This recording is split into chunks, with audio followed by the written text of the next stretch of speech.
Hey everyone, in this video tutorial, I'll show you how to use Telegram without phone number. So Telegram normally requires a phone number for registration, but there are few workarounds to use it without sharing your personal number. The option one is to use a virtual number. You can download the virtual number app like the TextNow, Google Voice, or Numero eSIM, and open the Telegram and enter the virtual number.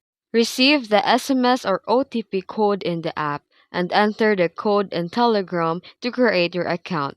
You can also use a landline and enter your landline number. Since SMS won't work, choose Call Me to get the code via voice call. And you can use a temporary number service. You can visit the website that provides disposable numbers and get a temporary number and to use it to receive an OTP.